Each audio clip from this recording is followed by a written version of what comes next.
Hi guys, thank you for joining us today for Shaperz session. Yes, I'm super excited to be here.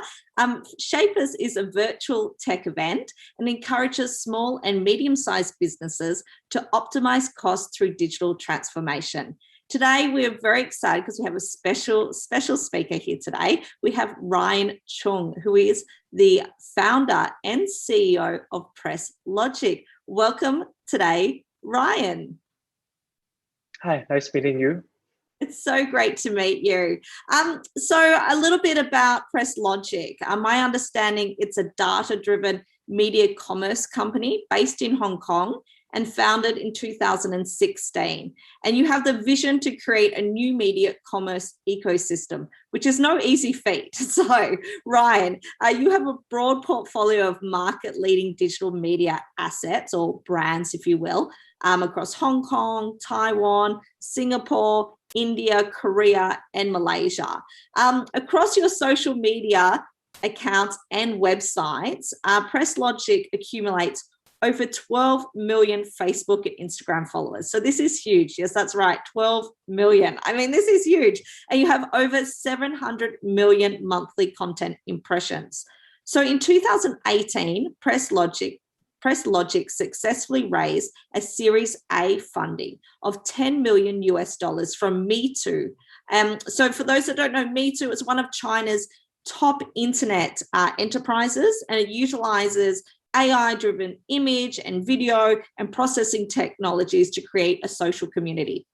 So I always like to start at the beginning, Ryan. I don't know about you. It's always good to start. How did this begin, this journey? So prior to founding PressLogic in 2016, you actually worked in investment marketing and sales and product marketing. So my first question is, why did you feel compelled to kind of leave the world of, and let's face it, the stable world of investment banking and whatnot, and move to a transition to a new media company? Why did you feel compelled to do this in 2016? Back in 2016, at that time, I work as a investment banking people. I deal with a lot of technology companies and with their investment or with their some corporate finance deals. And I got a chance to talk with a lot of the technology guys. And at that time, I feel that we really had the chance to change the world, by using the technology. So before founding PressLogic, I actually established a company about group buying and group coupon with my another partner, CTO, Edward Chow, when I was on a 3 months garden leave, which is, the privilege of, the investment banking people when they switch their jobs. So I took use of the 3 months garden leave to found the company first.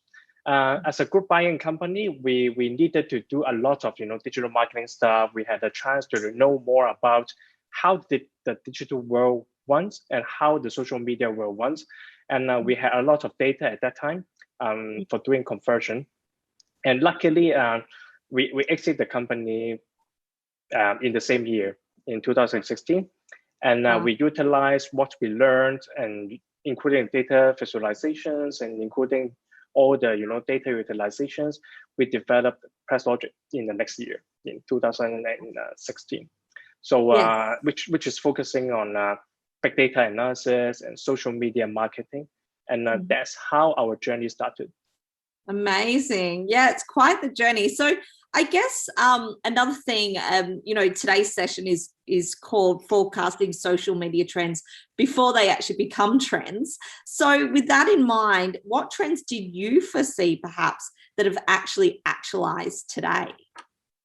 I think 4 to 5 years ago, when we found PressLogic, we heavily bet on the content marketing and the digital spending shift. Which is one of the trends that we forecast. And 5 to 5 years later, nowadays, I think is correct. It's on the trend, and we see our revenue growing up every year. And even under COVID, our revenue is still growing up. So I believe that the digital spending shift into content marketing and online marketing is the winner in the last few years. Absolutely, no doubt. Content marketing is huge. I'd like to talk about a little bit about your first product at PressLogic, which was called is called Media Lens. So it's a proprietary AI data analytics system, if you will, for social media managers, if I'm correct.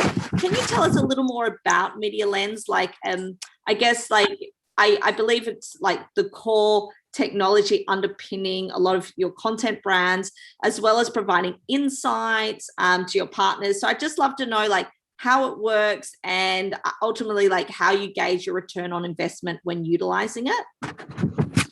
Media Lens is actually our self-developed product by Edward and I. We try to build up a data-driven system which utilizing a lot of machine learning capacities for optimizing the return on investment performance in the social media, including YouTube, Facebook, and Instagram.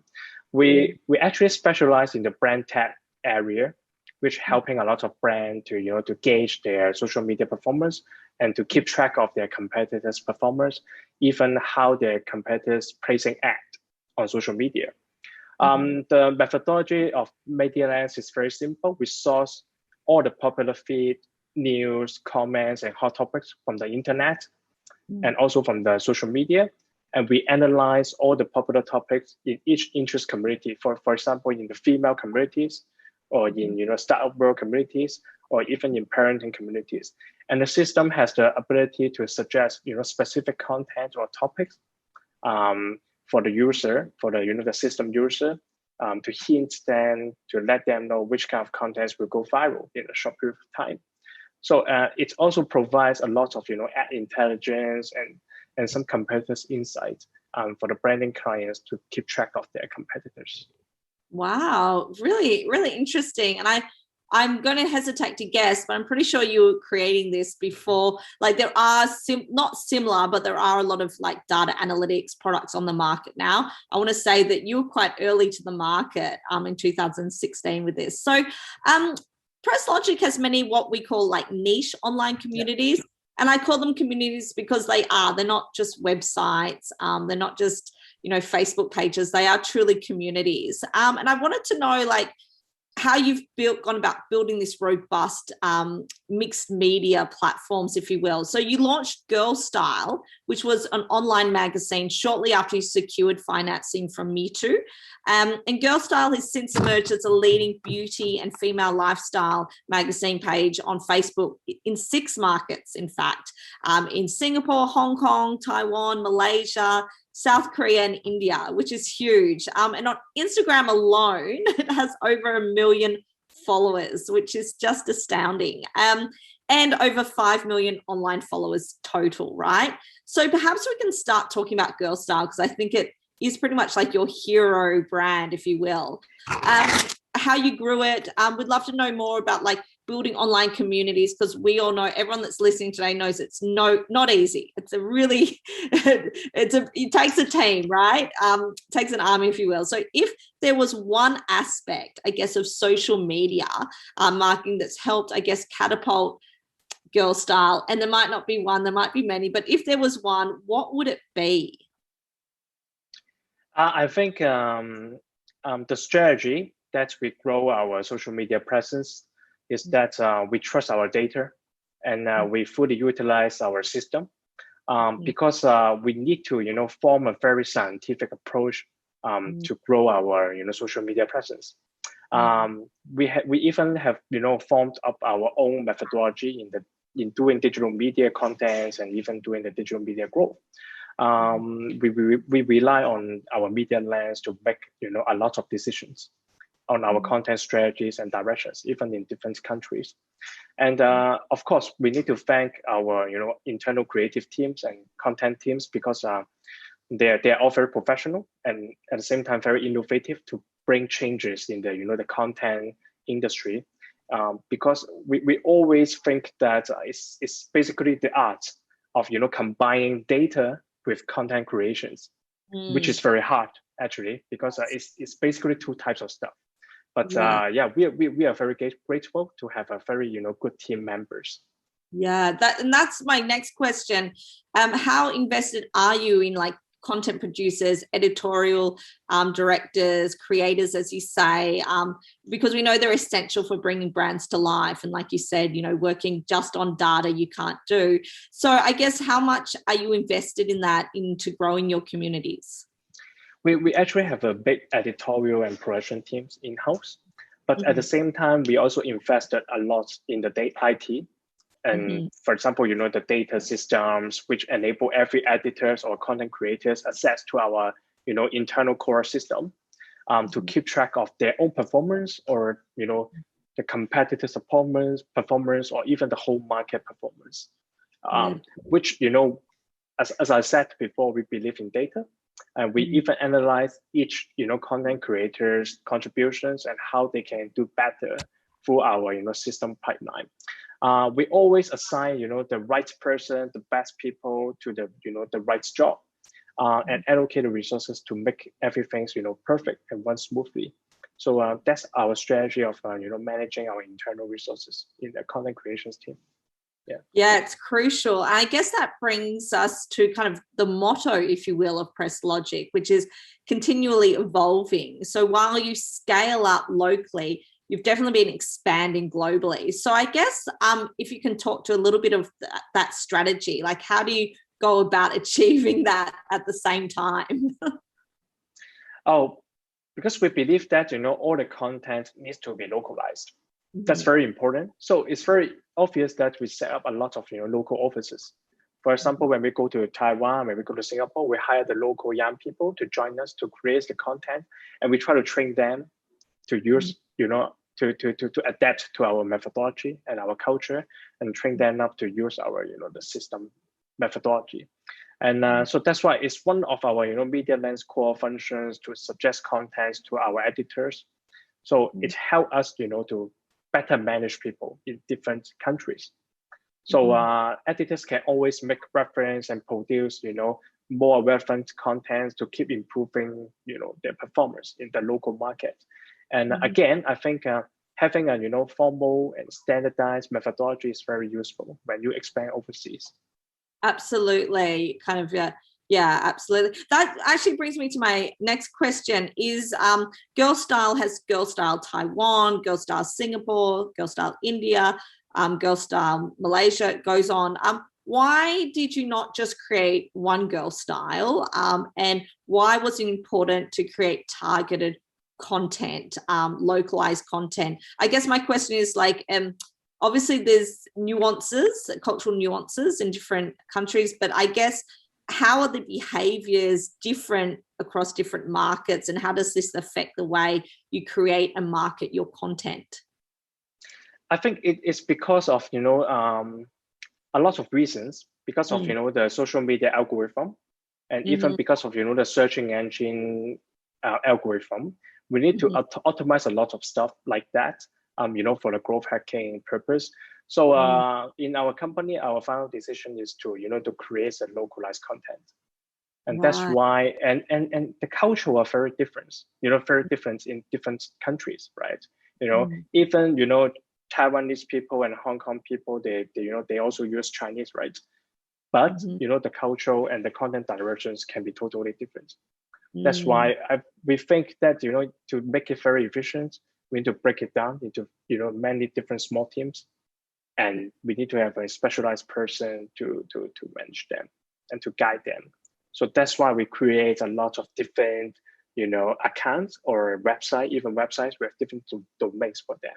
So that's the purpose. Brilliant. So another one of your platforms I gravitate towards, I love GirlStyle, obviously, but you've got Mummy Daily. I'm a new mum myself.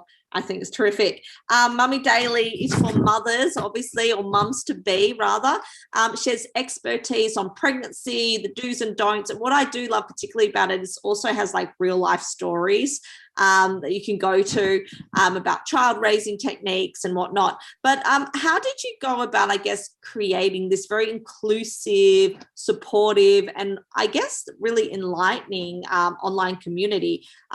Any social marketing tips or tricks? Because I know there's a lot of possibly people watching today that are trying to reach this demographic and want to know, how do you do it? We actually, again, because we are a data company, we analyze a lot of the topics and the contents in last few years on the internet and on social media. We analyze a lot, and that's our system to tell us, okay, what kind of topics likely to go viral among that specific interest community, like parenting and mommy and mothers, a group of mothers, and the data always tell us what audience like. And at the same time, we hired the real moms to be our content creators, and that's very important because they can create a lot of appealing contents to their peers. And actually, we also we recruit a lot of bloggers, some freelancer bloggers, and we have more than 400 bloggers which share their authentic knowledge, their expertise on pregnancy and parenting, and many of them are actually real moms and daughters and even dads. So I think that it's very helpful for us.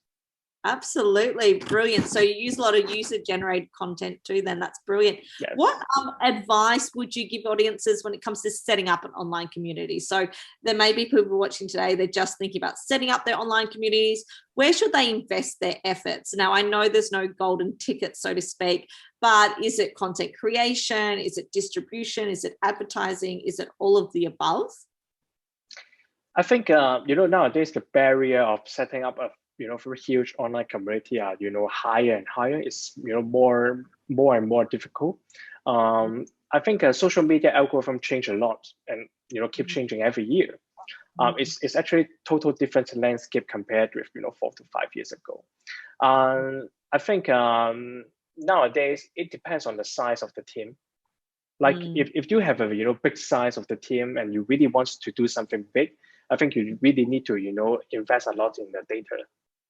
To try to get more about how to operate the social media, the online media efficiently, and that's very important. Otherwise, if you keep creating a lot of contents but they can't get distributed, it's wasted. But if you have a very small team of people which just focus, for example, you have only 2 to 5 people which you just want to create very niche content, I think you can go ahead, because nowadays the social media algorithm quite in favor of a small team. If they're doing some authentic contents, very appealing contents, I think they can still be the winner. Interesting. I love that. So you're saying kind of like if you're a bigger team and have higher ambitions, though, you should really look for like data analytics and like a media lens, if you will. Okay, great. So when you think about the topic of today's session, which is forecasting social media trends before they become trends, which everyone wants to know, right? What current trends, I guess, does PressLogic capitalize on? You mentioned obviously the blogging, but how do you gain traction?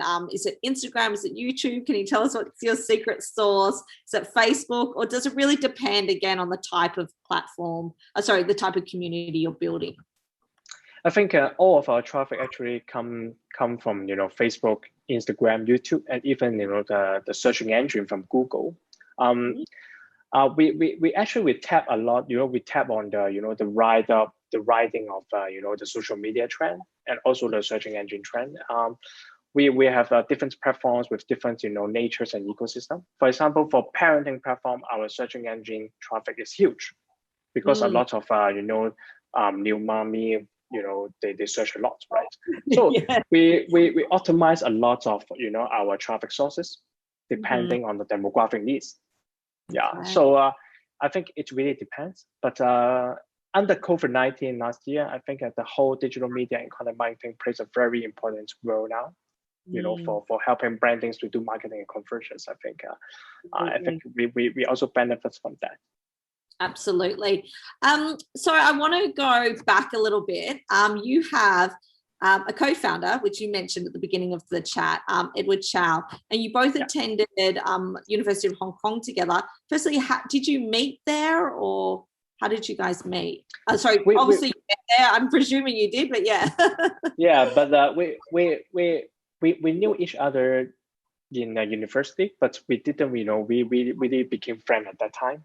But in our first company, we finally met up and worked together, and that's how we become, the co-founding relationship.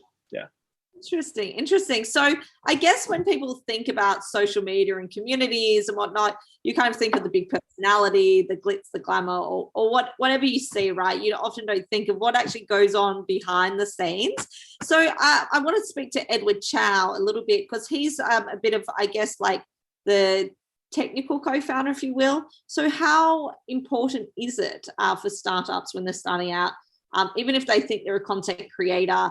And I don't need to, know about the technical side, but how important is it to have that kind of co-founder if you can? I think it's always important to have a technical partner who can, work together with you, especially in a technology company startup. So at least you have someone, you trust to help you to build, something you are passionate from 0 to 1. It's very important. And regarding the importance of, the technical know-how and data analysis, I think it depends on the scale of your business again. So if you want to go big, I think you really need a lot of, the data and scientific approach to help succeed. And that's pretty much conclude. Yeah.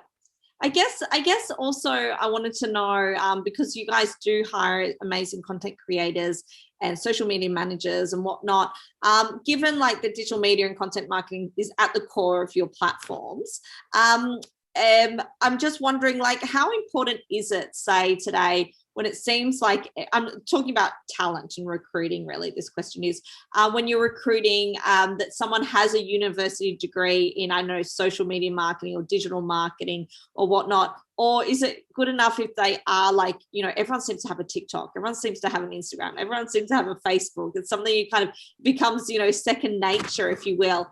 How important is it when you're recruiting? Is there a right mix of talent you look for? Just curious.